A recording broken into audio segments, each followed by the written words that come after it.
Titan Talk is proudly sponsored by Barefoot. Barefoot shoes make grizzled minimalist footwear for all your athletic, outdoor, and everyday endeavors.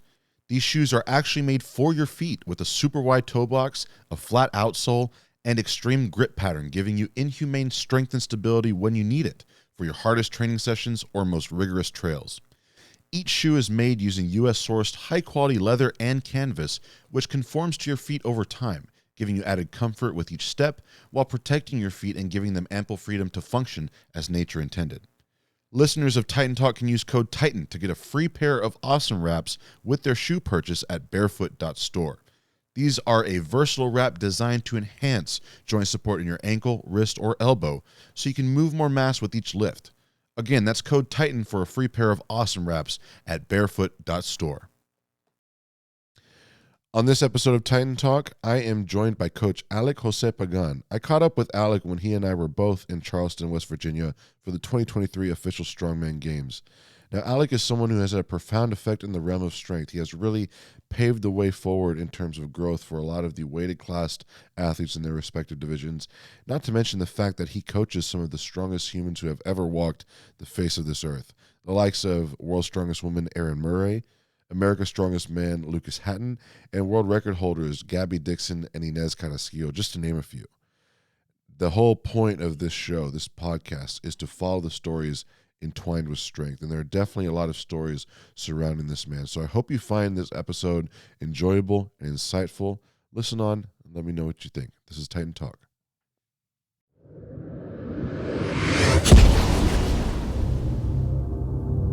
Through all corners of the universe, there echoes the heartbeat of power, a pulsing bond shared by all things. Let's embark on a journey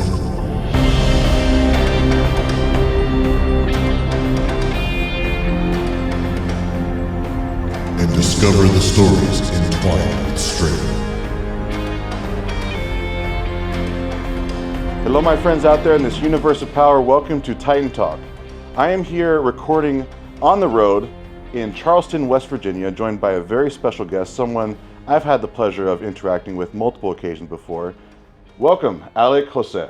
Thank you. Thank you so much for having me, buddy, in this beautiful town of Charleston, West Virginia. It is beautiful and it is crisp. It is crisp. I was strolling around town and it was in the teens last night. Yeah, I'm not being sarcastic at all. It's a beautiful place. Something unheard of for me in Texas. But you have a little bit more temperate temperatures where you come from, right? Yes, I'm from Brooklyn originally, but I live in Seattle now. Well, from one side of the upper country to the other. Yeah. What's it like in Seattle right now? Honestly, it's honestly beautiful. It's almost always a clearer sky. It's just a light wind, and it's just cool. It's kind of perfect, actually. I know Seattle gets a lot of rap for being very rainy. Yeah, which is crazy because it's really not that rainy. No, it's not. Almost, honestly, it felt near maybe 5%, 10% more than New York. Just something like the movies. Yeah, it's not. Love playing it. It's actually wonderful. There's no snow. There's none of that stuff. It's kind of a great place to live. So there's not a lot of snow back there where you are right now? No, none. Zero, actually. When does it start falling? It doesn't. It really doesn't. See, for me being in the southern part of the country, I already think that as soon as it turns to November, where you live is just covered in white. Yeah, already. No, in Pacific Northwest, at least in Seattle, I should say, you get maybe 1 inch to 3 inches at most. Like, I remember they had 2 inches drop last year. I was there for coaching athletes visiting at the time, and like the city freaked out and shut down like for 2 whole inches. Where it's like back home, like we've gotten a couple feet before, and like still had to go to school. I think when we even have the slightest chance of a freeze back home, they will shut down the schools. Everything. And like nothing's happening. Yeah. But we're not used to it. I can count the number of days below freezing in one hand each year. So, Alec, you coach some of the most elite athletes in the nation. I guess so, yeah. And I'm sure it didn't start off that way, but that's where you are right now. It is where I'm at. The world, actually, but yeah. So, some of the most elite athletes in our nation, but they have proven themselves as the most elite in the world at this point. I'm incredibly lucky, yeah. We've also commentated before together. On occasion. We commentated at the official Strongman Games Southwest Regional in Houston. That's right. That was an awesome experience. I had a lot of fun there. We'll talk about that some more in the coming bits of the episode. But our paths have also crossed numerous times. Yeah. And some of my earliest memories of meeting you and interacting with you were at national championships when I was an amateur before I even Yeah. turned pro. I was going to ask if you remember the first time we met. Yeah, man. It was, was that Quad Cities or was it another previous one? Quad Cities 2019. Yeah. The year that you won. The year that I turned pro. Yeah. So you had the pleasure of knowing me before I was officially a pro. That was my second ever competition as a strongman coach. Yeah? Yeah. My athlete won that year. That's crazy, man. Yeah, it was the second time. Looking back on all the miles traveled on both of our journeys, it doesn't seem like, from memory standpoint, that was that long ago. But we're getting close to 5 years ago from that specific memory. It's crazy. It does feel like yesterday in a lot of respects, and even in like respects of like knowledge gained, it feels like I just started. Yeah. But yeah, it was 5 years ago about. On that note of thinking when you just started, how far back would you say that you knew you wanted to be a coach? 15 years ago. 15 years ago. And how old are you right now? 31. So half your lifetime ago, Yeah. pretty much. I started coaching at 15 years old. All right. Well, I need to know some details there. Yeah, How does a 15-year-old start coaching? I was incredibly gifted when it came to martial arts as a young man. My brother Joey is a professional mixed martial arts fighter. My grandfather was a professional boxer. So fighting just been in my family for a long time. I fought for a little bit. And at 15, I was gifted the position of being an assistant sensei at my Kempo Karate Kickboxing Academy. And from there, just a few years later, I was then teaching kids Brazilian Jiu-Jitsu classes as well. So I've been teaching since I was 15. That's incredible. Yeah. So you can legitimately say you've been a coach half your life. Yeah, and it's the only job I've ever done. Walk me through education and schooling for you. Because you were already coaching at 15 years old. Yeah. You still had some years left of high school at that point. Yeah, I did, yeah. What was education like for you in paving the way for who you are today? That's actually a funny question. I did not care at all about education in my youth. I, like many kids, went undiagnosed with some mental stuff that, parents didn't realize, and I hated school. I hated the whole operation of it.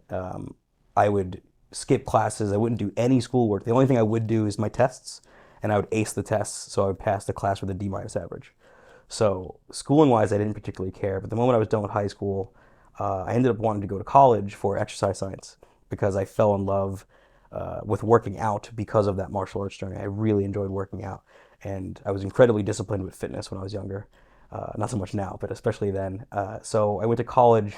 I went to Borough Manhattan Community College, studied journalism and the prereqs for exercise science there, and then eventually transferred. It was originally going to be Brooklyn University, but it ended up being a little bit of Lehman University in the Bronx. I did not finish, funny enough, I did not finish my program for exercise science there, which for those who don't know, Lehman University is some of the best exercise science in the world. Like, that university is fantastic. Dr. Mike Israetel is one of the professors there, if you don't know, RP strength.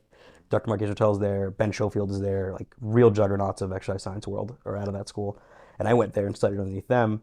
And then I actually dropped out to live with the best strength coaches I could find. So I dropped out of school because I figured I'm already doing the job of personal training. I got obsessed with exercise science at that point, I already mentioned. And I went and found Dan Trink, who's an incredible exercise scientist out of New York City. And I studied underneath him and worked underneath him. And he actually was the first person I ever hired when he opened a gym.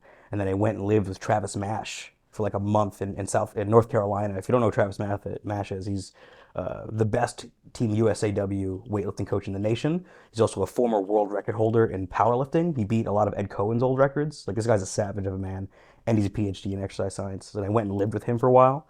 And I then went and lived with Will Fleming in Indiana for a while. So basically my education was, if I thought you were a genius in some way, shape, or form, I would go and live where you lived and talk to you every day. I hear a lot of big names. And even thinking back to what you were saying about how while you were in high school, you didn't really find yourself fitting in with the rhythms of school, not liking it. But when you got out, you get a chance to pave your own path. Yeah, it was the only thing I sought after was exercise science knowledge. And even you, speaking of not finishing your programming, but go and live with these specialists at the top of their game, it kind of gives like this impression of you don't want to beat around the bush. Like, you just wanted to get to it. No, for better or for worse, for those that really know me, I do not mince my words. For better or for worse. That's incredible, man. Yeah. Last name Jose. Yeah. Well, it's middle name. Middle name Jose. Last name is Pagan. Pagan. Yeah. Latino roots. Yeah. Very much so. I'm a proud Latino. Yeah. Tell me about your ancestry. I'm Afro-Latino. So my ancestors were slaves that were sold in the Caribbean, and we happened to stop in Puerto Rico. And so my family are very large black Puerto Rican men on one side. And on the other side, I'm also first generation really on both sides, but on the other side are Sicilians by way of Napoli. So I'm half Italian and I'm half Afro-Caribbean. Wow. Yeah. I have some Italian Sicilian on my father's side Oh, of do the you? family from Yeah. my, Is that why we're my both so grandma's side. handsome? That's we got to credit it to that. Yeah, yeah. It's the fine wines from over there Yeah, but and the good food. I spent a lot of time with an Afro-Caribbean family, and I love being an Afro-Latino. That's incredible, man. Last name Pagan. Yeah, How do you spell it? Pagan, spelled pagan, but there's an accent over the second A. It's Pagan. It's a very rare last name actually. You don't meet very many of them, and it means woodsman or a dweller of the woods. Wow. There's power in that name. Yeah, Definitely. it's a good name. Your personal athletic background Yeah, as a coach.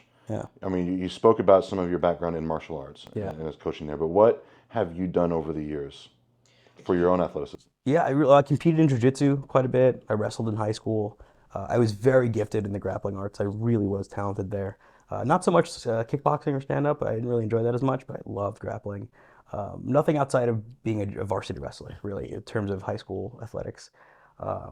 And then from there, I competed, actually competed quite a lot in weightlifting. So I first started doing Olympic weightlifting with Dan Trank, like I mentioned, right around 21, 20, and I maybe did maybe 13 competitions or so. And I was always the athlete that was way stronger than his numbers would indicate. So my snatch, clean and jerk were never that good, but I was always much stronger, and you'd think I'd be able to snatch and clean and jerk a lot more. And what that came down to is I was never technically proficient enough to be good, like to be considered good. At least I wouldn't consider myself good.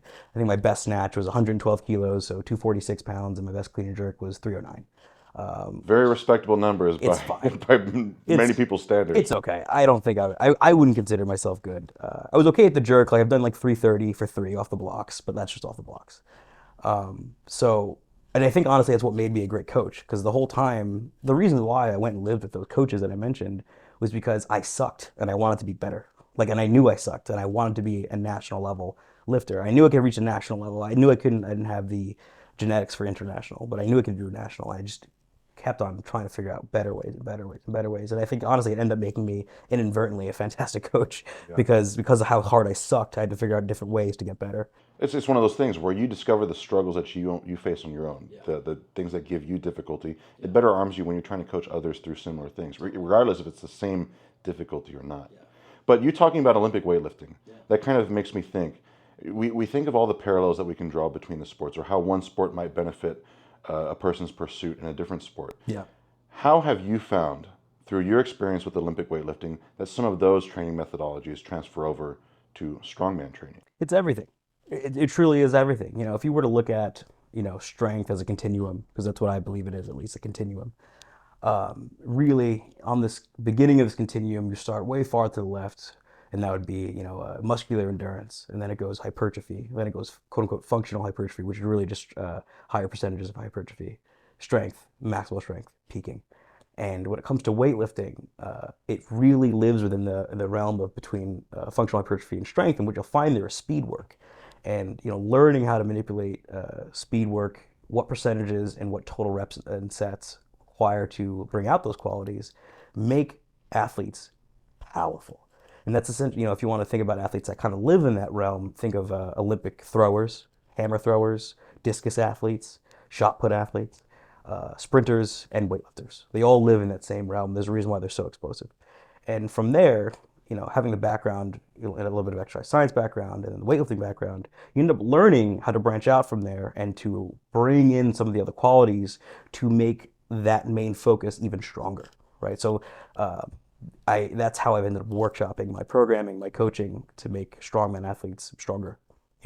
They live, if I were to critique most strongmen, they live a little too much within either hypertrophy or maximal strength. They don't train their speed qualities enough, and that's I think a massive fault. I'm thinking one of the specific aspects of this when it comes to strongman is the jerks. Yeah, There's a lot, especially in the bigger weight classes.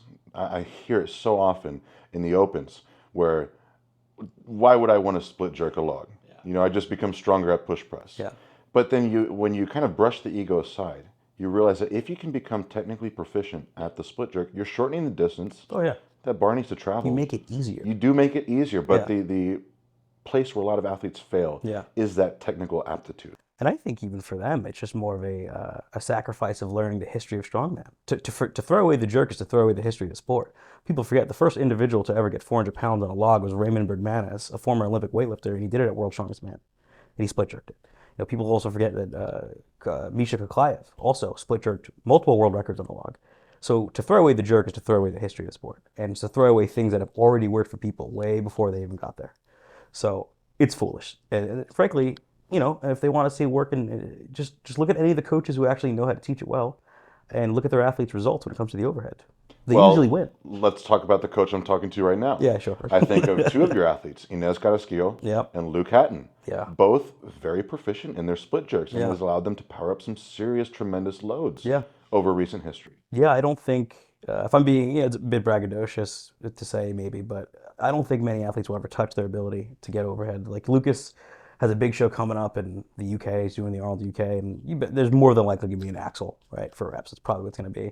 And I think he's going to destroy everybody. He's going to split jerk his little heart away. He's going to beat Thor. He's going to beat Hooper. And it's not because he's stronger. He's nowhere near as strong as those guys. He's able to elicit technique that will allow him the victory. And Nez is the same way. Nez is the only overheads Nez has ever lost is where she couldn't split jerk. It's like a Viking press or things like that. Otherwise, she's never been beaten. And she is nowhere near as strong as girls like Andrea Thompson or things like that. And even Erin Murray. I coach Erin Murray, and Erin Murray did not split jerk before I got her.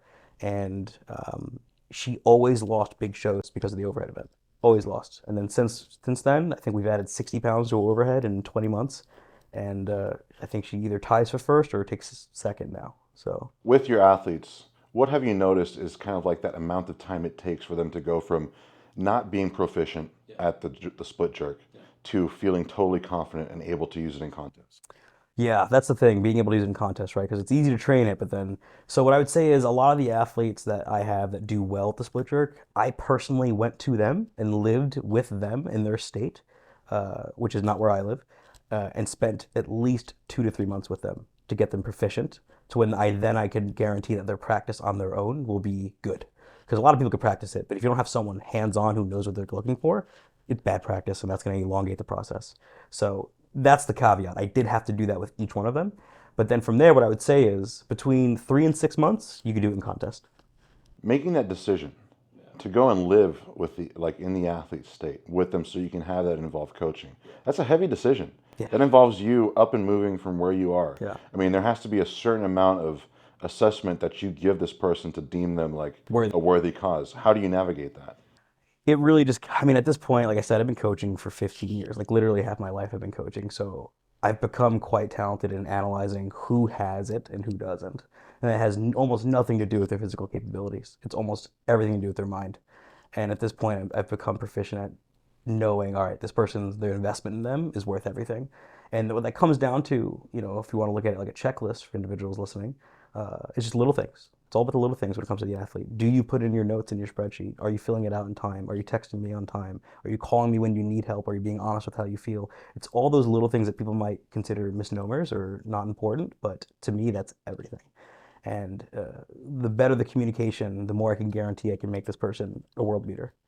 You're very much prepared to invest heavily into Yeah, them as a coach. invested everything. So it's all of those little litmus tests Yeah. that you know if you're going to get a return on your investment. Yeah, and I spent the last 2 years traveling the nation, more than half the year, and I'm not exaggerating when I say that, coaching athletes or coaching at meets. I very much have made it my life to create the strongest humans that have ever existed, and I will do that, and that is what I'm currently doing. And I recently just moved 2,800 miles away to create a center in which now they're coming to me. So I've had a few athletes now move to Seattle just to train with me, and I'll be there for a number of years. But I still travel to coach people in person because, for my own personal goals, I feel like coaches don't talk about their own goals enough. I feel like everything's made about the athlete. And it's almost exclusively in strongman because if you talk to weightlifting coaches, they very much tell you exactly what they're trying to do for their career. And so strongman's a little different, but yeah, like I said, my ultimate goal is to create the strongest humans that have ever lived, and I know I will do that. So, but this is a part of the process. You have to.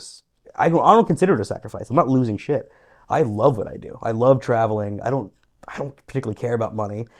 I love traveling and creating the best at this sport, and I'm going to continue to do that until either my missus tells me not to, whoever that may be in the future, or I die.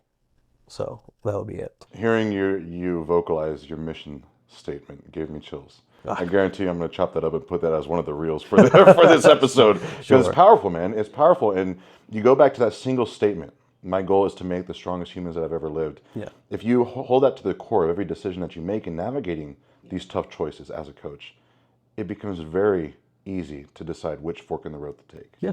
So that's amazing. Now, with so many of these strongest humans that have ever lived starting to sprout under your wings, when would you say you had your first quote unquote star athlete moment? Uh, I'm going to ask you some very specific questions yeah. here. I know it's tough to, No, when so many it's good good. athletes. I'm going to answer that with, I'm going to give you two answers because I know the answer you're looking for, and I'm going to give you the answer that maybe people wouldn't anticipate. I'll give the one that you're probably looking for first. The first athlete that to me I realized, oh, you will be the greatest if we actually connect on the same page and we stay in tune with each other, both emotionally and goal oriented, right? And that was Nez. Nez was the very first athlete to this day that I coached that had zero strongman experience prior. So when I got her, she had none. So I taught her everything she knows, which is very interesting from a guy that's never even competed in strongman, which some people didn't realize. I've never competed once in strongman. So I'm quite proud of that. And she was the first person where I'm like, okay, if we stay on the same page, you will be the GOAT. You'll be the greatest heavyweight woman of all time, and it won't even be close. And we're in the process of that. And then the other answer I would say is the first time I realized that I had a star, and it wasn't because she was better than everyone. It's because she was the best student I've ever had. She truly listened, truly wanted to learn, truly gave everything all, and she had a body that was not made to be the best, but she was capable of beating them simply because she was the greatest student I've ever had. And that was my former partner, and now deceased Rebecca Lorch. She was the first person where I was like, "You are special, incredibly special." What qualities does a person like Becca have that stand out? Like she has what it takes to shape She her was strength into what it takes to beat all the others around her. she was unrelenting. When it came to if it was on a checklist, she did it. Didn't matter if she was sick, not well, feeling poorly. It was on the list, it got done, which is such a rare quality. It could be, for some of that list, for some athletes, might consist of going to a therapist, making sure you're going to therapy meetings once a week. Some of it might be hitting your macros daily. Some of it might be hitting your meditation, which all these things I encourage and actually force my best athletes to do. Force is a loose term, highly encourage. Um, it didn't matter. So that for me, that was the first time as a coach where I finally had an athlete that was about that life. You know what I mean? And that was really special. Diamond in the rough. Yeah, and I've gotten it since then a few times, but I probably get one every year and a half to 2 years. And I'm quite lucky. That's like an incredible ratio, by the way. That's an insane percentage. Most coaches maybe get one their whole career. I think at this point I have four. I can genuinely say I've experienced that. And it would be her, Aaron Murray, Nez, and Lucas Hatton. They're Wow. incredibly special people. We've kind of touched on it on a couple of times already, but what would you feel really sets you apart and your methodology apart from other coaches? I mean, I'll be honest, man. Any dickhead could open up a exercise science book and read all the knowledge, right? That's not the hard part. That's quite easy, actually. Um, the things that I think that set me apart from other coaches, one, my experience. Not many people will you ever meet have 15 years of teaching experience, teaching people how to move their bodies. That's an incredible tool that I have. I know how to articulate things in a way that will help this individual accomplish a task. I've done. I probably have taught and thought about more drills than most coaches learn. I've probably forgotten about more. You know what I mean? And that's just because I started at 15. I have such a massive advantage in that. And then it's really the second thing, which frankly I think is more pertinent and more important, is I'm insane like they are. As much as they want to be the strongest humans to ever do it, I want to be the best person at creating the strongest humans. I genuinely have that vicious competitive goal in me where I want to prove that no other coach will get close to the things that I'm going to do. Like that is what's in my chest every day. Be better than them and make it so fucking devastating and such a fucking gap that it's not even a conversation. Like that's what I think about every day. So that hunger makes me work really freaking hard and travel the nation and spend all of my money and like not have a savings and not have a partner, like do all these things so I can continue that goal and get that done. Becomes your literal lifeblood. Yeah, it is. This insane Yeah, drive. and I love it. Like nothing makes I've experienced an incredible amount of pain in the last year or two, and for me to still be doing what I'm doing right now only happens when someone is that driven and so in love with the sport and the community and creating these humans. I couldn't agree more. Now, you already spoke about how you've up and rooted yourself to go live with these athletes in their states and train with them. How do you navigate in-person coaching versus online coaching? And how do you feel about the two differently? They're incredibly different. I genuinely love in person. It's a great time. It's easy to me, and it really gives you that time to connect with the athlete, not only just emotionally, but just really. I mean, when it comes to technical training and the drills, I am a fucking stickler. Like I am really strict, and not in the way that's demeaning, but it is demanding, right? And it takes a lot of mental focus when we're doing training sessions together. And I like that because once they get these drills down, it's just in them. They just keep doing it, keep doing it. And as far as online training, I genuinely enjoy the reach that I've been able to hit with certain people because certain individuals, like I've been able to effectively change their training careers and lives in such a positive way, and almost never even getting to meet them. I remember like the first time I ever coached someone to a podium at a nationals in another country. That was really cool. I was like, oh, I've never even been there. And I love that I was able to help you accomplish your goal of hitting that podium in another place. And so I love that aspect of it. There are certain aspects of the communication that I personally could be better at because there are times where I'm just so tired from being on the road that I 4 or 5 days, 7 days will go by and I didn't do check-ins and I feel like such a dick. But that kind of just is a learning curve of the job. And that's Yeah. okay. What differences do you find between coaching men versus coaching women? Women are so much better. How so? They're the best. They actually listen. They have zero preconceived notions of how to do the movements or exercises. They're just willing to be a sponge. And because of that, as a default, they're better students. They're just better students on average. That being said, I have some great men. I have some men that I coach that are fantastic students. Guys like Bobby Leslie, who's one of the best 80 kilo guys in the world, and Lucas Hatton is a fantastic student. But I find with men, my best students are the men who spent the majority of their careers, athletic careers, losing but still being good. So second, thirds, fourths, second, thirds, fourths, right? And the men that I coach now who spent their careers, and whether it be this sport or other sports, winning are the hardest students. They're the hardest to teach because they just think they know everything. And they just think like, oh, well, what I do works, kind of. It's like, well, it does, but it doesn't. So I would say women are just much better students on average. Are there any with particular detailing their programs, with physical Oh, yeah. needs? Are there any aspects of differences in that realm? Yeah, generally speaking, women, I mean, this has been studied and proven countless times with exercise science studies, but women have a significantly higher pain threshold. So their ability to handle volume and still get fantastic returns out of it, even at a much higher threshold than average, is incredible. And on average, they can handle far more volume than men.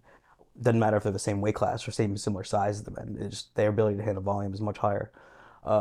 Generally speaking, men's a bit lower.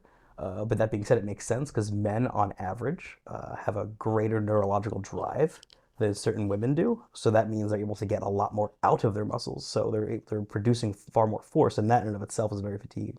So those are some of the things that I've noticed, and then really from there, and working with menstrual cycles for the women that I coach that have them, um, you have to just know that certain exercises and certain parts of that block will be limited in the form of just total expression. So I find that overhead for one, women's shoulders during their menstrual cycle gets incredibly wobbly. Like the joint in itself loosens, and I don't know what chemical that's responsible for that, but so, I just have learned at certain phases, just tell them, hey, on this day, I know you're about to hit this part of your cycle, because sometimes I'll even track it myself. I'm like, just instead of doing the 1RM or whatever you have scheduled, just give me 80% for X, Y, Z. Even if it's a peak week, they're like, I don't understand. Like, just don't worry about it. Just do that. So those are things that I've kind of picked up over the years. What about differences in coaching lightweight versus heavyweight athletes? Oh man, I find that heavyweights can do a lot more volume than they realize. They just hate it. Lightweight athletes, generally speaking, can handle much more volume. Again, you have to keep in mind whether it's male or female. But heavyweight athletes, I really have enjoyed recently because they're a new product for me. Because for the longest time, I didn't have a male ask me to coach them until nearly 2 years into my strongman coaching career. But only women would ask me to coach them because they're the only ones willing to take a risk with someone who did not have a background in the sport. And it paid dividends. I think, I've coached 4 national champions in 4 years and 5 people to podium at nationals in those 4 years as well. So that's when men finally started asking me to coach them. But what I would say is for heavyweight men, incorporating a lot more movement drills, hops, jumps, leaps, bounds, plyos, helps them so much more than they realize, and it like really helps preserve, ironically, their knees and things like that. So that's been really fun to do. Kind of change their perspective of what they think is helpful. Have you, on that specific note, the lightweight versus heavyweight, have you noticed different coaching demands when it comes to core strength or core integrity? Oh, that's a really interesting question. The heavier the athlete, the more I find that they have an innate ability to just brace. Interestingly enough, so I found that some of my much just girthier humans are okay under things like yoke and whatnot, and don't quite need direct core training. And I find that some of my smaller athletes, I very much have to incorporate a higher frequency of direct core training, which I love to do, whether it be in the form of instability work or flexion and extension. I just incorporate a lot more. But with the heavyweight athletes, at least initially, I found that they don't need it as much. I include it, of course, in phases, but not as high as a frequency. Last question on comparing the types of athletes. What about coaching pros versus amateurs? What differences do you find there? None, None. none. What if we thought about it in terms of veterans versus newbies? So what I would say is the better someone gets at a task slash skill, the less often they have to do that skill for the same stimulus. Okay. And what I find with the pros is they often do the exact opposite. Well, they'll almost only do that thing. So let's say there's a show with a dumbbell. You see these pros who 12 weeks out, they're running the event in its entirety 12 weeks out. Like, what are you doing? You are already proficient at this skill. That's why you're a pro. Stop doing just the event training. What you should be doing is either breaking it down in the positions where you're weakest in that event. So let's say it's the bottom portion of the dip for the dumbbell, and just doing sets, reps, percentage, and or expression of max in that position, and then spend the vast majority of your time just getting fucked up strong. Like that's what really a pro should be doing, interestingly enough. It's the newbies that should be spending a lot more time practicing the skill because they don't have any. And then their subsequent training is just maintenance, if not barely an encouragement of strength. And I find that pros, they're not really, once you hit that pro status and your level of proficiency in the skills is high, you just need to be getting strong and doing all the phases of training that express strength, whether it be max effort, whether it be speed work, whether it be dynamic, whether it be hops and jumps, is kind of depending on where you are in the phase in relation to the contest. But they spend way too much time just doing the event, in my opinion. I think a lot of people really need to take that bit of what you said into account seriously with shaping their training, because that is a really good way to avoid kind of like that mileage buildup and to Yeah. wind up just punishing the joints Yeah. by doing these events over and over and over again that they're already proficient at. You're like already you said. good. What are you doing? Yeah, why are you drilling circus dumbbell 12 weeks out and just forcing yourself into elbow Yeah, you tendonitis? should really just be working on adapting tissues to make yourself even stronger when you do finally include the dumbbell. You know what I mean? Like it's and a lot of pros do the exact opposite. Specific memories regarding coaching. Yeah. What stands out instantly in your mind as one of the best memories to date that you felt as a coach? Just like, this has given me that self-actualization to know I'm on the right path. Oh man. Loaded question. So many memories immediately jump out, to be honest.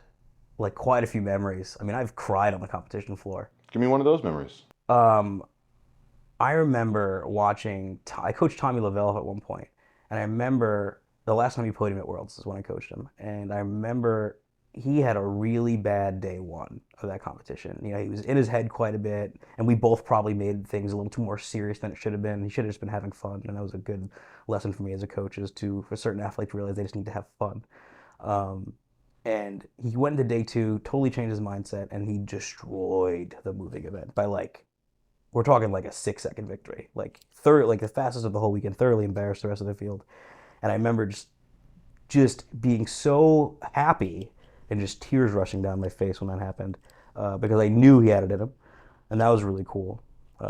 Another, I remember you mentioned there, when I knew I was on the right path. But probably when Brian Shaw personally called me to hire me for the Shaw Classic on my 30th birthday. That's when I realized, like, oh, I'm doing something. Like, I'm these years of work and tens of thousands of dollars I've invested into the sport, whether it be directly to my own athletes or shows that I've supported, it's paying off slowly. So moments like that kind of stand out. That's incredible, man.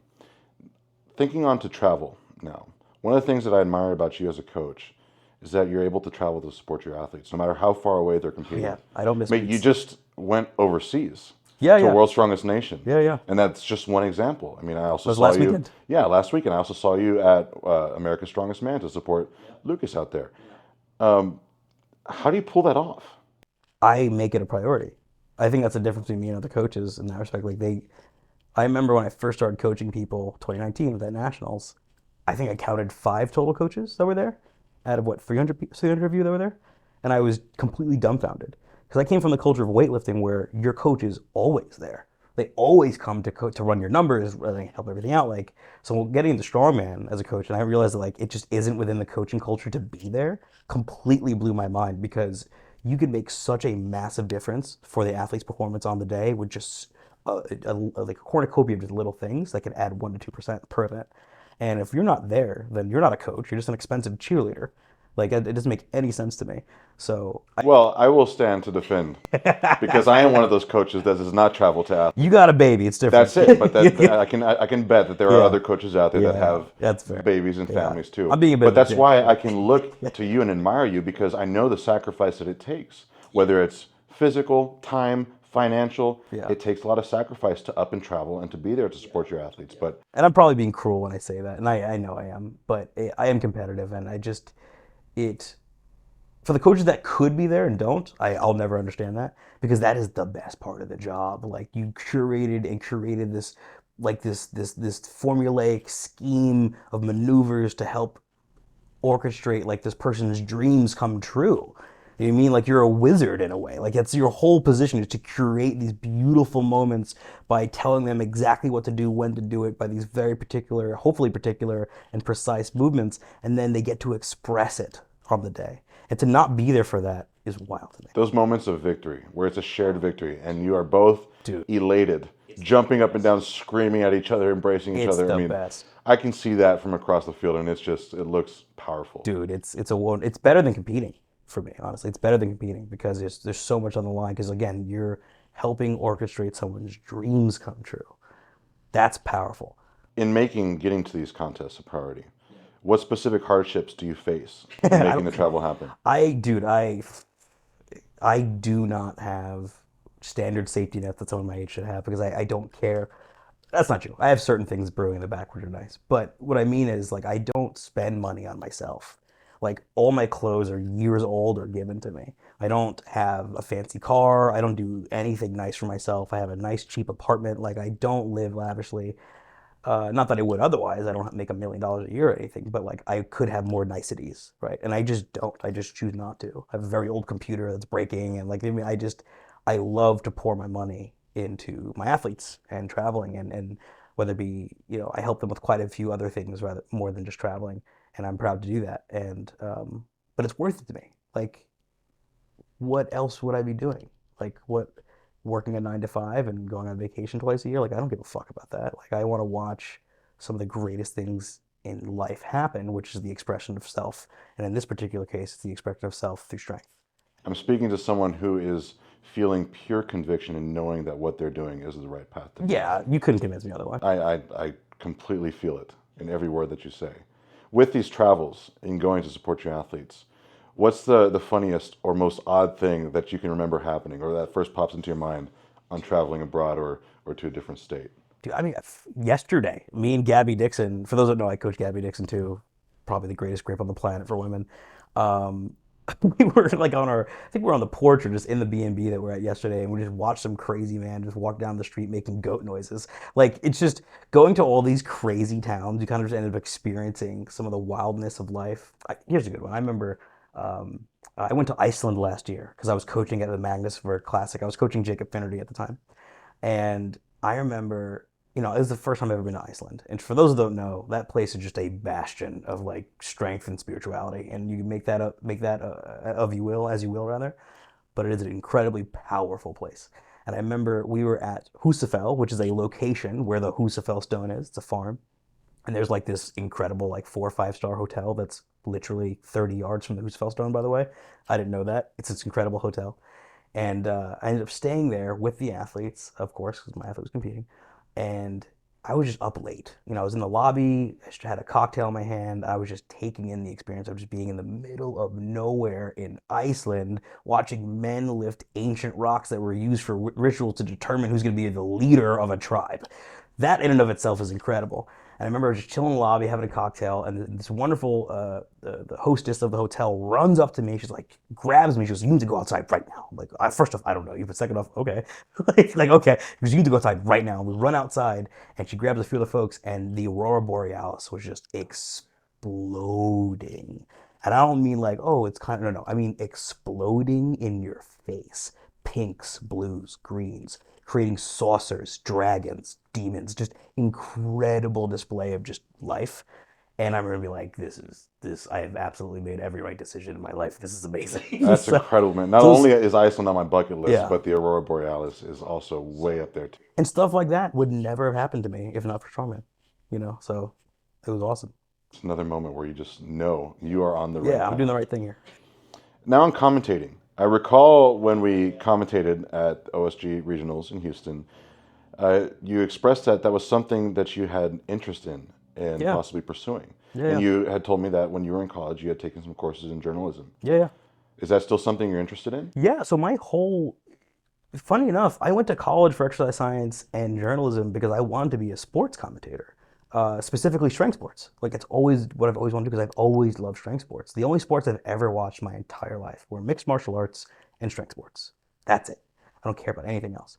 And going to become a strength coach, the levels at which I've gone, and then full circle come back to having these positions now where the official strongman games and SBD and then what was supposed to be Brian Shaw all hired me to be commentators essentially for their respected shows. I was over the moon. I was incredibly happy. Ultimately, none of those, a lot of those things fell through for for various reasons, more so specific reasons. But I love commentating. I find myself, not to toot my own horn, but I think I'm quite good at it. And very few people know at least the women's side of the sport as in depth as I think. Honestly, I think there's only one person who knows the women's side as well as I do, and that's Luke Davies, who's a fantastic coach out of England who puts on the Chaos Classic competitions. He's the only other guy that can go 1-for-1 with me and like no stats about every woman and most men. I noticed that when we were commentating, that I had an abundance of knowledge of the male side of the sport, but it really helped to have your knowledge of the female side of the sport when we were there. And it was a very, I really enjoyed the commentary Yeah. for that contest. Yeah, It I was a good had time. so many DMs saying how me and you worked well on the mic together, and they loved that weekend. And I loved it too. It was a fantastic experience. It was great, that contest. I look forward to the next time we're able to share the mics Hopefully for a soon. commentary experience. Hopefully soon, I agree. From the outside looking in, commentary can often seem like a very simple act for the viewer. What are some aspects of commentating that you think might get lost on the general audience? I'm glad you asked this because I genuinely hope a few commentators in the sport hear me out when I say what I'm about to say. So, whenever you're doing commentating, it's incredibly important that you establish the lead and the color commentator. Like that has to be established. So, what ends up happening is both people end up trying to be color or trying to be lead, and they step all over each other. And it happens at basically every major promotion in the world right now, and it's avoidable. I'll say that. So, what is the lead? The lead is essentially someone that essentially narrates what is happening, when it's happening, and what it may mean. So, for example, all right, we're on event number 2, everybody. It's log clean and press of reps. This is the weight. This is the amount of heats that we have. And right now we have this so and so athlete stepping on up. Timer's about to start. They have 60 seconds. That's the lead. And the color provides information either about the athletes or some of the nuances of the skill that they're doing. So they never step on each other, and they can complement each other and they can do the other person's job momentarily. But that's the established routes for success for great commentary. And right now in the sport, that's not being done that well. And it kind of drives me insane because people end up just saying the same things or stepping all over each other or really not even sticking to the point.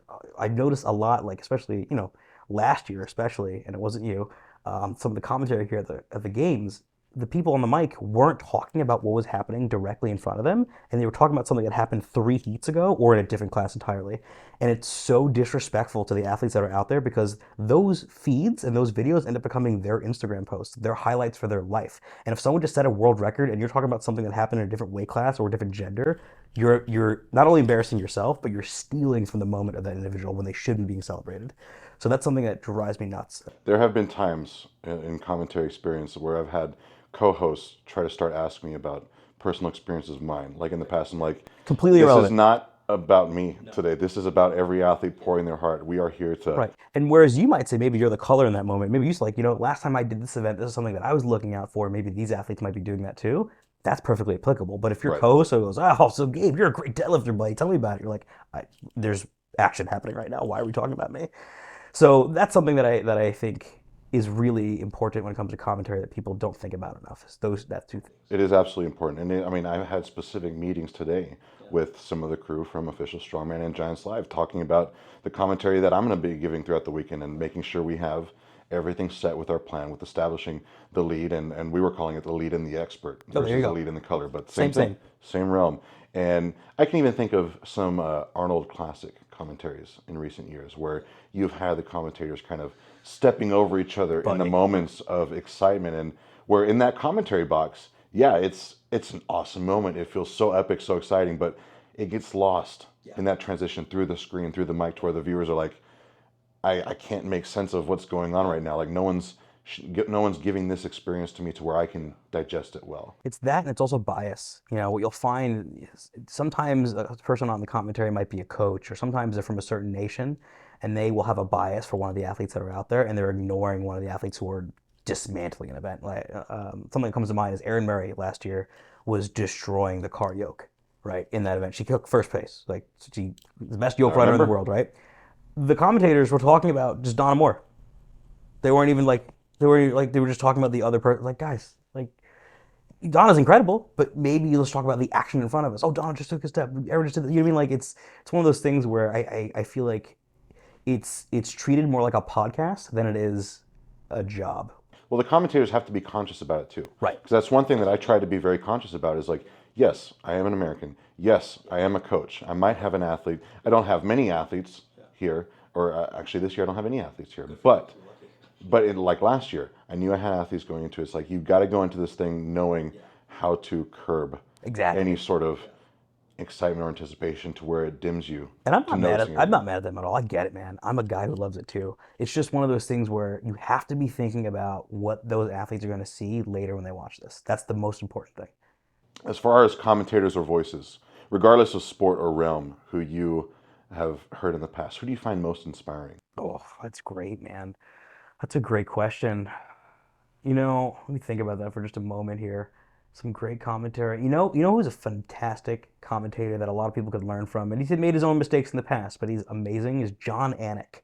He's a mixed martial arts commentator. John Anik and Dan Hardy, both mixed martial arts commentators, brilliant guys. John Anik is a lead, Dan Hardy is a color guy. So if you're an individual who's doing commentary, you want to learn from those two, those are the guys, John Anik and Dan Hardy. What's specific about them like makes them come into your mind as these inspiring figures? So John Anik is incredibly structured as a lead. He is on the nose, on the button, hitting all the points you need to hit to understand what is happening contextually without taking over the conversation at all.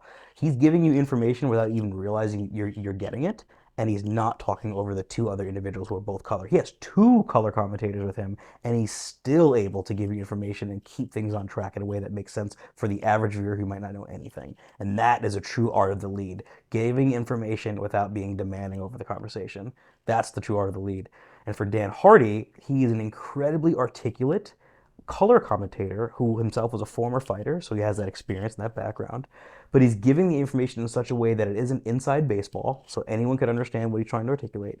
And more importantly, and this happens a lot with the color guys, is they oftentimes will step all over the toes of the lead. He never does that. He's so precise, and obviously, he's going to talk maybe a little bit more than the lead, maybe 5% more on average, it should be, in my opinion. But he's never demanding of the conversation and always leaves it open for someone to give something more beneficial. So these are a lot of things that I've heard and learned and tried to make it a point to understand. But I find a lot of insight, as usual, in talking to you, because thinking of the weekend that I have ahead, where I'm going to be commentating here at OSG. We've got close to 400 athletes, and I'm going to be taking a lead on a lot of the commentary. There you go. And of course, there's all the preparations with making sure to get the names right and be ready for all the names calls. Hard. But it's one of those things where I'm also kind of thinking in my head how, because I have had past experiences at World's Strongest Man, at Giants Live, some elite level pro experience, how to kind of take that back or not let it take over when it's the lead roles, Right. when I have that expert there who might, whether it's Mitch Hooper or Evan Singleton or Martine stood on the mic with me last year, whoever that may be. But I'm glad to be having this conversation right now because I think it's going to lead to some good stuff over the weekend. And one thing I'd give you too, as a lead who is very versed at being a color because of your experiences, the best thing you could do is give softballs, lob it up. In the past, some people might think that this is a good strategy for this event. What do you think?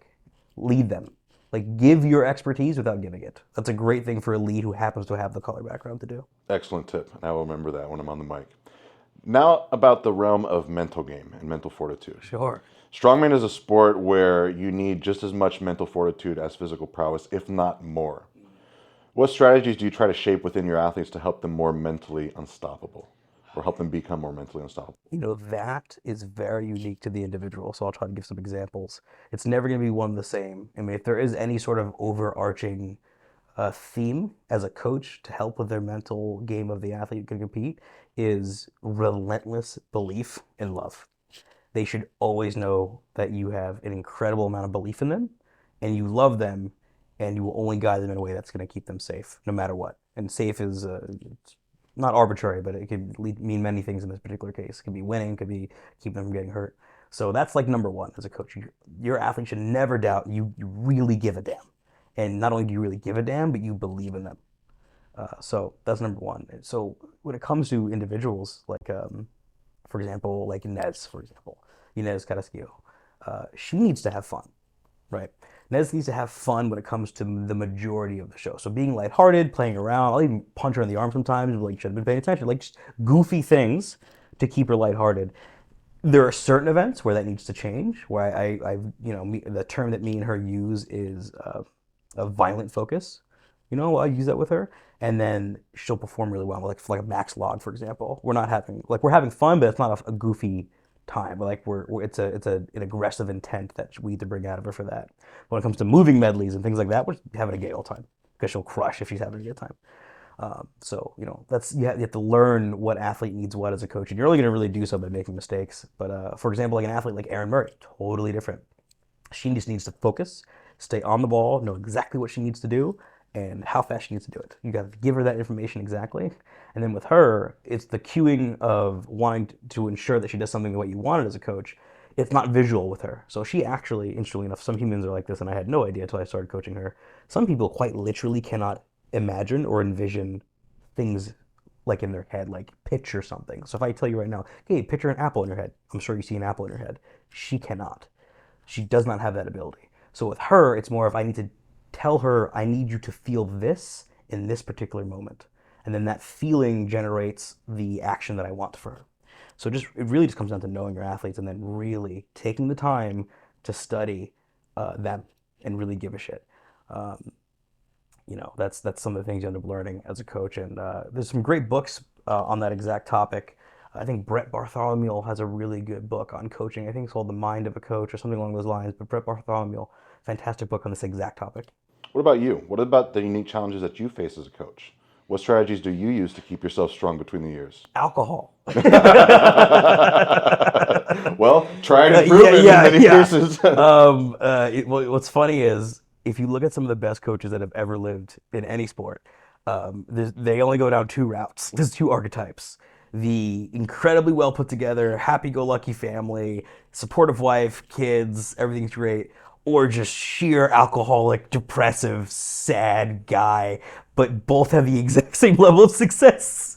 I'm trying to avoid one of those archetypes. In the last year, I've been drinking a lot more due to pretty particular reasons, but really, if I'm answering truthfully, I'm not the best at that yet. I am actually not good at that yet, if I'm being totally candid. I have, I've lapsed into moments of depression that could be weeks, months, or even a year. It's last year, frankly. I've abused things like alcohol before, but really in the last 3-ish months, I've actually been heavily focused on this actually, because at this point in my career, I'm realizing like if I don't become a master of that element, which really master of self, I can't be as good as I want to be, and my goals that I mentioned to you won't happen. So really what I ended up doing is just, regardless of where I am, therapy once a week, meditation, I do that almost daily now.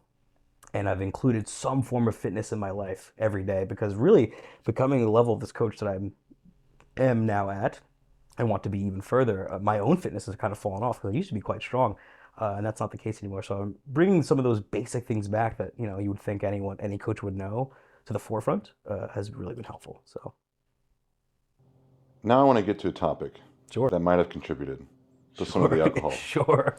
issues. The topic of controversy. Oh yeah, There are some within the strength world who deem you a controversial figure. I think quite a few. Yeah, Is there anything you'd like to share to clear the air? clear the air. Well, you want to be more specific, or you want me to just talk? Well, so if I'm being specific, I can't really be too specific because I only base my opinions off of the interactions that we've had, Sure, which have all been pleasant. They have all been insightful, all been positive. sure. I think you're a great person. Appreciate it. But there's a lot of people who might not feel the same way. No, there's a New York Times article about me now, actually, interestingly enough. Yeah, I didn't know that. oh yeah, it's been terrible. Yeah, I mean, if you want to get into it, we absolutely can. I have no issue talking about it. But essentially, in the last year, I've been accused of assisting in the suicide of a person and sexual assault.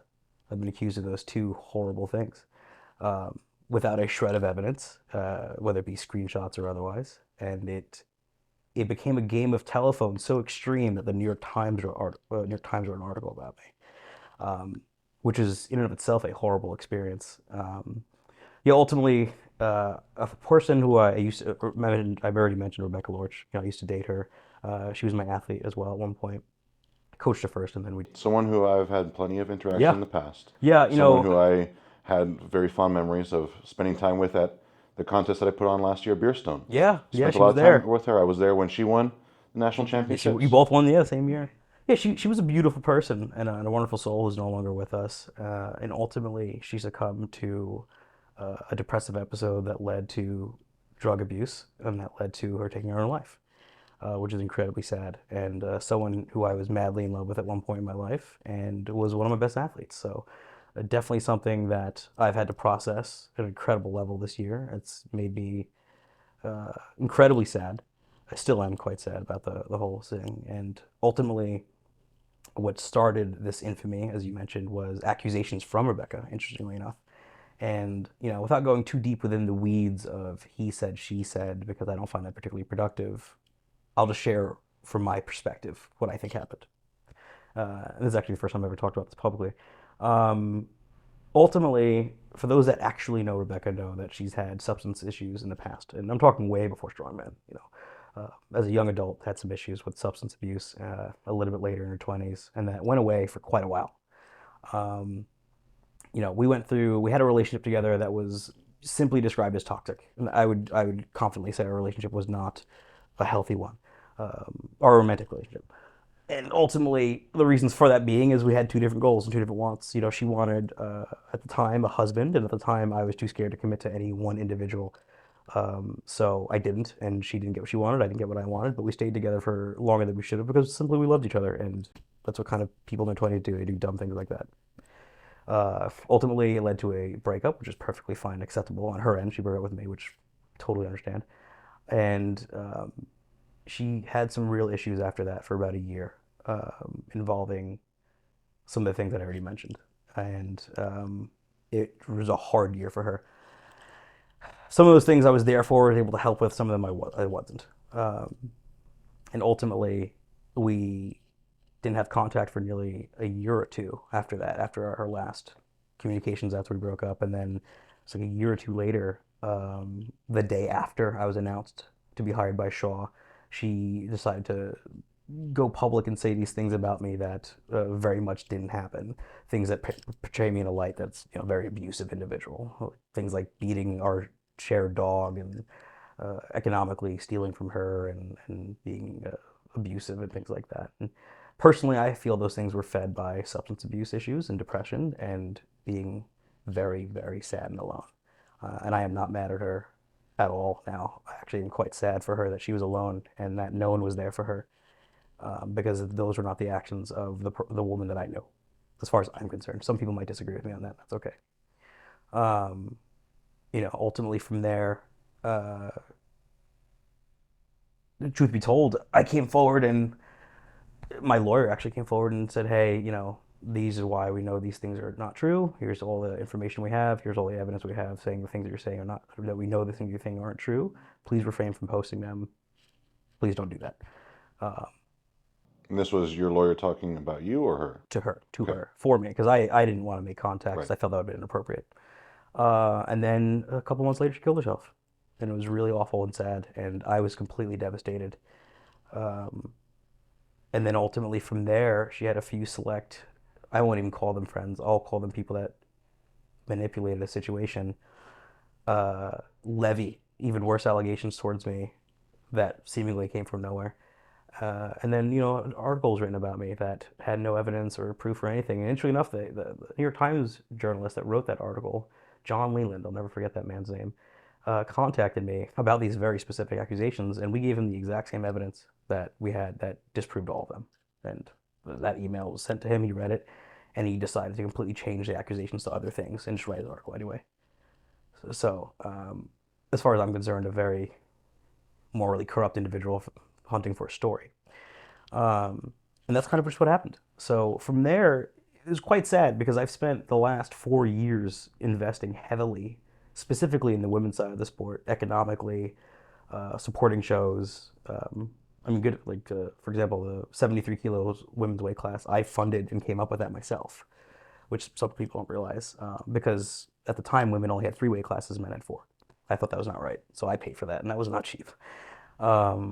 So I've done a lot of things like that my whole career. So when this happened, it was just so devastating because it ended up tarnishing all the work that I've ever done. It now can never be looked at for something that I was proud of, and now it's going to be under the scope or lens of he's just an abuser looking for ways to manipulate things. And that made me incredibly sad. And it very much, I almost quit coaching this year. I almost quit living this year. It's been an incredibly difficult year to manage these horrible things being said to me because honestly, if any of it was true, it would be at least that would be some form of resolution because then you'd get proof, right?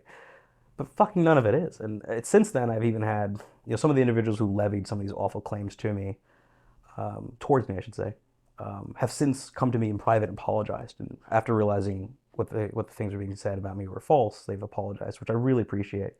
And I won't quite say who he is just yet, but someone who's incredibly close to Rebecca, who was one of the first people to be very loud about some of these accusations towards me, was very angry that I was still allowed to be at me. He's personally come to me and apologized, and I really appreciate it for him doing that. And for goodness sake, I was just hanging out with our ex-boyfriend just a couple months ago at a bar. Like, clearly doesn't have any issues with me because I'm pretty sure he knows that all this is bullshit. So now, ultimately, my soul and mission now as a coach is to double down on the things that got me here in the first place in terms of my successes and try my very best to not let this define me because as much as it's really fucked up a lot of stuff for my life, lost dozens of clients, massive opportunities for myself, been fired from many jobs, I've been harassed almost daily, many death threats. I'm trying to force myself to be the man of the story that I'd want to read. And that person doesn't quit as much as I've wanted to. So as of now, without releasing essentially the screenshots and information that I had, that my lawyer had sent out, which I don't particularly want to do because I don't feel as though that's productive. I think my work will speak for me and my character, and that's just kind of where I'm at right now. Trials and tribulations is a phrase that kind of really pops into my mind as like really being put through it, for lack of better words. Yeah. And of course, when Rebecca left this world, that was a pain that was felt throughout the strongman and strongwoman community. Oh yeah. Felt like a light had been turned off, and that absence was never going to be filled again. I can only imagine that there was a certain level of guilt felt by you describing that there was a toxic relationship to where she might not have been able to go to you with any of these problems that she might have been facing, or that might have been contributing to her feeling more lonely than she actually was. And I wouldn't describe it as a guilt, more of a frustration, because even a year after we broke up, I could talk about it. She tried taking her life a year after we broke up, unrelated to this, and she called me. And I immediately went over there and helped. And So it made me really fucking angry and sad that she didn't do it again. Because even after she said all those things about me publicly and tried to get me fired from things that I've earned, which she successfully did, um, I would have been there immediately to help this person because I love this person. I would never want her to go away. And I don't believe she was in her right mind during any of this. I feel as though she was completely lost in substance abuse and probably being encouraged by people that did not have good motives, if I'm being quite honest. And it was incredibly sad. And I just was so frustrated that she didn't reach out to me again or to anyone because she just needed someone to tell her that they loved her. There will be people that hear this. This is the first time that you've been publicly open about any of this. Yeah. And they are just going to be angry and pissed, period, to hear you talking about it at all. Yeah. What would you say to those people? At the end of the day, the people that are going to be mad that I'm even talking about this, I can't be mad at them because they're coming from a place where they think an incredible injustice happened, right? They're people that care. That's what they are. They're people that give a shit. And anyone that truly cares, I appreciate. Um, and I'm sorry that they feel the way that they feel, but ultimately they were misled. And that's more of an injustice, in my opinion. Um, but all I really can say is, thank you for caring that much about this person because I wished more did when she needed it. I think back to last year when the idea of you being a commentator at the Shaw Classic was something that was going on. Yeah. I also remember being someone who very proudly put your name as a recommendation. Which I appreciate. And I mean, I did that based off of every interaction that I've had with you prior and our time that we spent on the microphones at the Southwest Regional. Right. And I just thought you were a good fit for the job. But then I also remember how just within a matter of days, all of this unfolded to where it was no longer a reality, to where your name got pulled Yeah. from that. Just with some back and forths between the powers that be. And I even remember people reaching out to me because they knew that I had put your name in the basket, so to speak, Yeah. and giving me their anecdotes or their stories, their explanations. Sure. And of course, I navigate this realm based off of what I know, what I've experienced myself, the conversations we've had, the feelings that I have about you based off of those. And I'm hearing these people tell me their stories. And it's all, well, so-and-so said this, that so-and-so said this. And what I hear are stories and anecdotes about what actually happened, passing through several different barriers of physical people. And unfortunately, we know how even one person that a story passes through, some slight details can be changed. Yeah. So I think that is a tough road to walk in terms of passing ultimate judgment to where it has a very heavy felt impact in ruining a person's career. Oh yeah. That they worked so hard to build and forge. So when this was all going down, surrounding last year, it felt very unfair, for lack of a better word, that you were putting that two people were put through the mental ringer. Yeah. Rebecca was feeling everything that she was going through, and then you were also going through the fallout of everything. I'm sorry you had to go through that.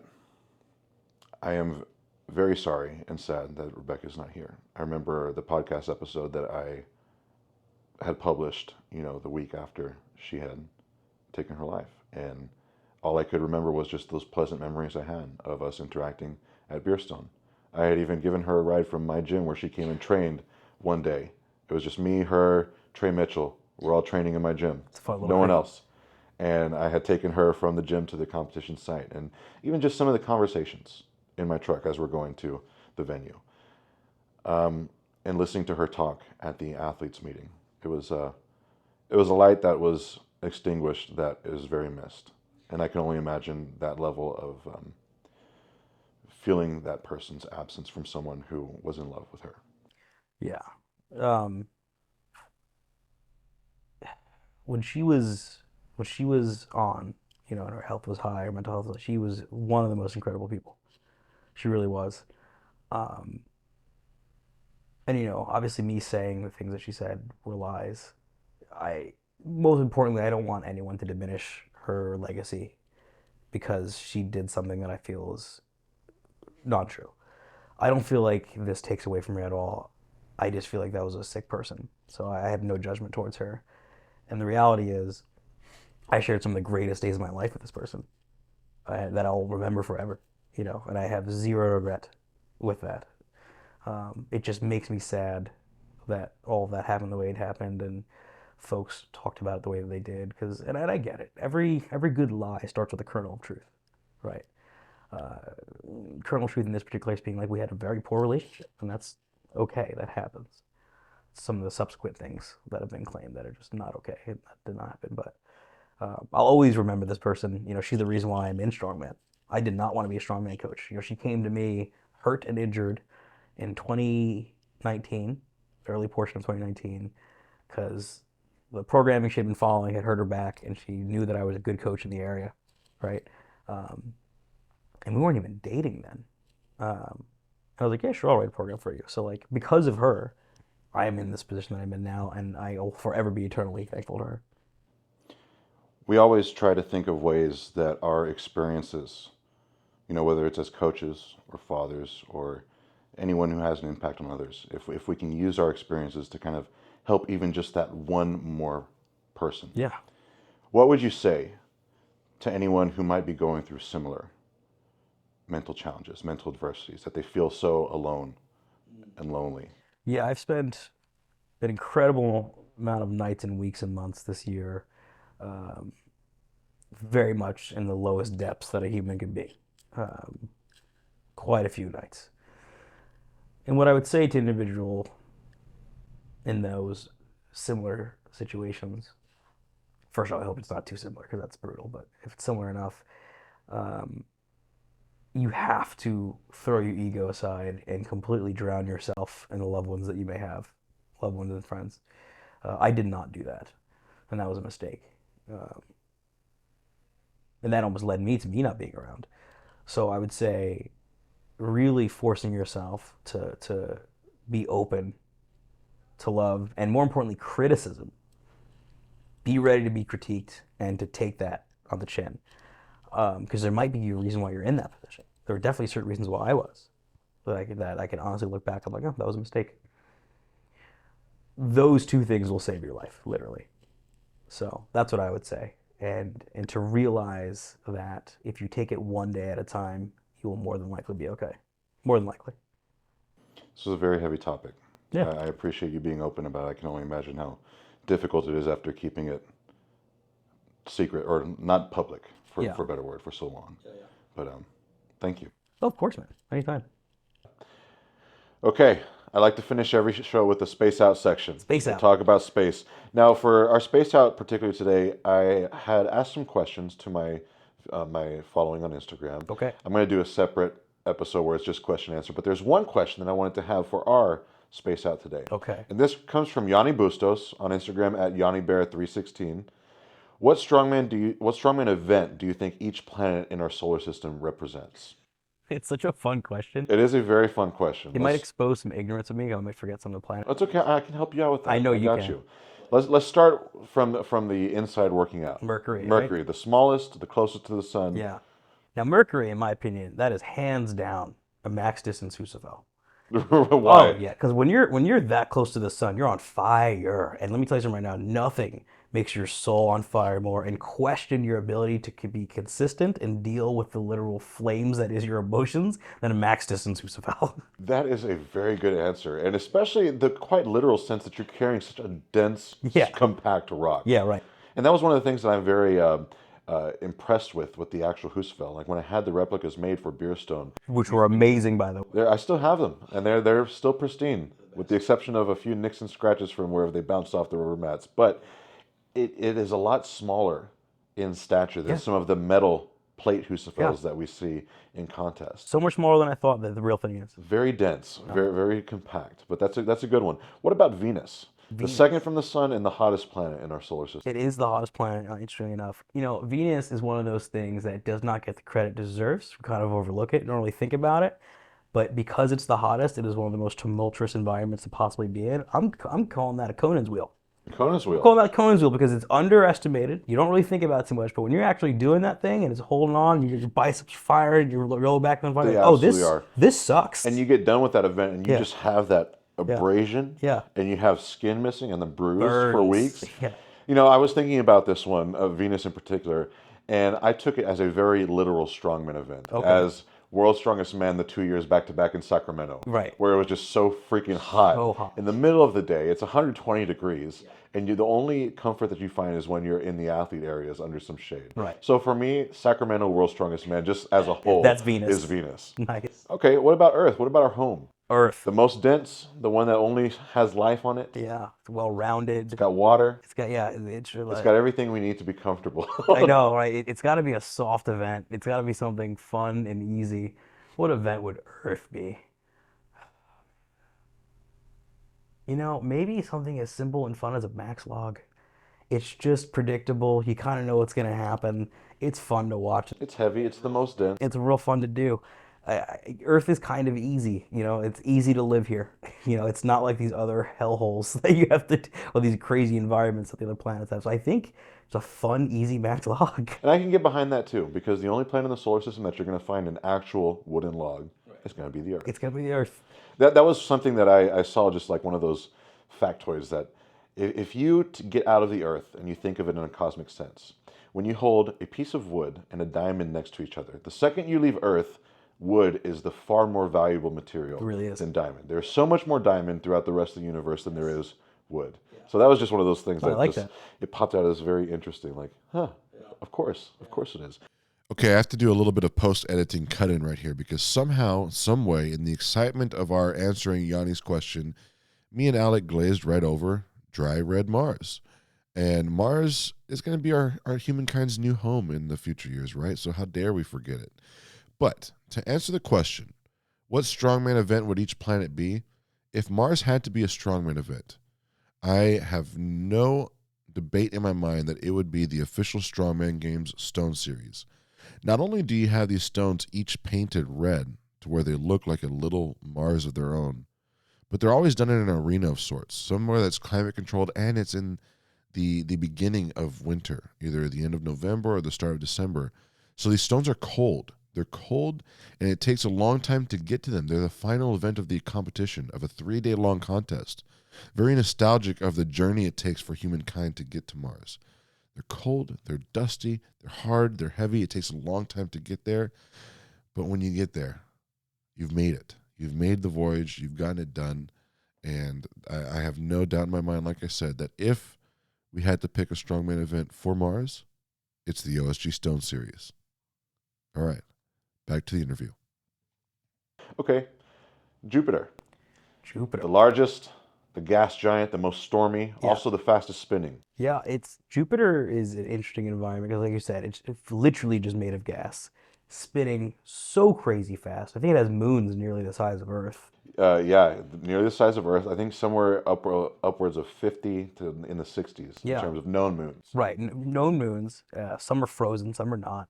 It also protects us and the rest of the solar system. It stops other things from hitting us, right? Slingshots, asteroids, and different paths. To me, Jupiter represents an crazy medley, you know, because it has all these different elements of size, existence, speed, multiple moons. There's so much going on. To me, it reminds me of a medley. If I were to make it specific, maybe the Trial by Stone medley at the Arnold 2020, which is the greatest Arnold event there's ever been, ever. It's the greatest Arnold single event they've ever put on. And there were so many modalities in that event. You had to press some stones, you had to load some stones, you had to run some stones. I think that's Jupiter. I think it's that specific event. That's perfect. I could not agree more. Saturn. You've got the ring, the lovely rings, also many moons. It's pretty. It is pretty. It's a so gas pretty. giant. Yeah, what event jumps out at me like a pretty event? You know, honestly, it's a gas giant. It's got those beautiful rings, a lot of moons. It's a display piece, right? I think what kind of jumps out at me as a display piece of strongman is a keg series over bar. It's just pretty. It's fun. It's dynamic. It's larger than life. It really gets the people going. I think maybe a keg throw over bar. A keg throw over bar specifically. Yeah, yeah, not a bag, but I think When you first said keg series, I'm picturing just kegs, like big Oh, full-size kegs over bar. I'm like, thinking that throwing. doesn't seem too pretty, No, but I think throwing kegs. So usually they color them like they have white, gold, black. They kind of color them with. you have a nice standard to throw Yeah, over on the yeah. I bar. think a keg series, throw it over bar. I like that. And you actually have an archetype motion Yeah, too, like exactly. It's nostalgic like, of the rings. yeah, yeah. Okay. Uranus. Another gas giant. Another gas giant. Slightly bigger than Neptune. Yeah. A little bit more green in color. Does have a small ring. Yep. Got a goofy name. Got a goofy name. People like making fun of the name. Yeah, yeah. It's so funny. I don't know why, but the thing that immediately jumped out to my brain was Fingal's Fingers. Really? Why? Yeah, because it's another stupid name, but a really cool thing that's ruined by a dumb name. And I was taking it again to the very stupid literal name. Yeah. Just because it's called Uranus, I instantly think of any squat events. Oh, Because it's gonna that pump could up be. Uranus. Yeah, it could be. It could be a squat. It's World's Strongest Man style squat, axle bar, big drums, down to a stop at the bottom. unrelated. What's your favorite squat variation? The Arnold one or the World's Strongest Man variation? Duffalo bar to max? I didn't like the Duffalo bar. No. I would much rather have a straight axle. Okay. I think my time spent using a Duffalo bar is very limited. Yeah. But there's something about just an axle, a solid axle, and those big drums, that it's just a big, massive object, and it feels right. Yeah, that's fair. I think the Duffalo bar adds just a different level of, I don't want to say flimsiness because it's not flimsy, but if that kind of evokes what It's certainly I don't want to say unpredictable, but there is an element of danger in that sense to it. Because I remember even Novikov, it flew off his back when he completed a lift. Yeah, and it's not free weight, it's bottom heavy, like it pendulums a little bit. Right. And I would much prefer the axle with drums. But that's for me. The World's Strongest Man axle squat would be Uranus. Cool. What about Neptune? The furthest planet from the sun. For this one, It's got the longest orbit, I think it's 264. it would have to be an event that we rarely see, I feel like. Like what? Blue. Yeah, it's giant, it's blue. I mean, an event that we rarely see, or maybe only happened once. It could be the stupid loading medley that was in a literal blue pool that happened at Worlds, where Zadrunas nearly. Where the sandbags were getting dropped down and becoming heavier? Yeah, and what's it? That's what cost Brian his 5th win, or at the time would have been his 3rd win because the bag fell off the podium. I'm thinking of what events take a really long time. Oh, that's a better way to look at it. A long event. Max events always take a long time. Max events, Max truck dead- pull. I would say a max deadlift where you don't have it restricted to 3 attempts. Oh, those take forever. Yeah, amateur level shows. Yeah, dude, arduous. Even certain truck pulls could take forever for a reset. Yeah, you're right. Yeah, let's call it a max deadlift. But I'm going Let's to go call with it max deadlift with I think it's unlimited good. attempts. Yeah, Okay, and just to be fair, dwarf planet Pluto. you gotta. Furthest from the sun, Yeah. lost its glory of being a full-fledged planet. Yeah. What does Pluto get? He's clearly a Small little bastard child of the strongman Yeah. events, right? Not give him the love he deserves. What event would that be? I feel like it's going to have to be one of those obscure old World's Strongest Man events, like the pole push, or like the Q-tip wrestling when they're on that Yeah. pole, or sumo wrestling or something. Yeah, it has to be something just long and forgotten. Honestly, maybe arm wrestling. Just not considered a part of the sport anymore. You're just kind of over there now. You're doing your own thing. Pluto's arm wrestling. Yeah, it might be arm wrestling. I dig it. I think that's very fitting. Yeah, I think that'd work. If we had to have the asteroid belt, just for the sake of we like big rocks, Sure, if we sure. included the asteroid belt as a strongman event, what do you think they would? Oh man, I think. And you can't just say natural stone series. You can't say that. I think a really fucked up press medley. We've got kegs and dumbbells and double dumbbells and logs and axle, like just because there's just chaos. The double dumbbell press medley from Worlds in 2020. Yeah, that's Where right. Evan tore his bicep. There's a whole he did tear his bicep on that. Yeah, I think that's it. I think it's the double dumbbell press medley because there's just so much going on. There are little big things everywhere. What a fun question. Yeah. That was from Yanni Bustos. Yana, you killed that one, buddy. Yeah, I do like to space out, and I will have some more questions that I will get to in the following episode. But Alec, thanks for being here, man. Thank you. There was a lot of insight as usual, and thank you for sharing the deep personal subjects and thoughts. I really appreciate it, man. I wouldn't have rather do it with anyone else. So thank you very much. Means a lot. I have been wanting to have you on the show, and you are one of those people where I feel like I think of the old adage, the proof is in the pudding. I would agree, and I thank you for saying that. It's very impressive to see the profound effect you continue to have on this world of strength that we all love. I appreciate it, man. I'm just doing my best. Thanks for doing what you do, man. Thank and you. Continue to inspire. But to all you, my friends across this universe of power, let hunger be your ever-present friend. Let ambition be your lifeblood, and let challenge be your favorite adversary. This has been Titan Talk. Until next time. Thank you so much, dude. Yeah, man. That was fantastic. That was great. Thank you.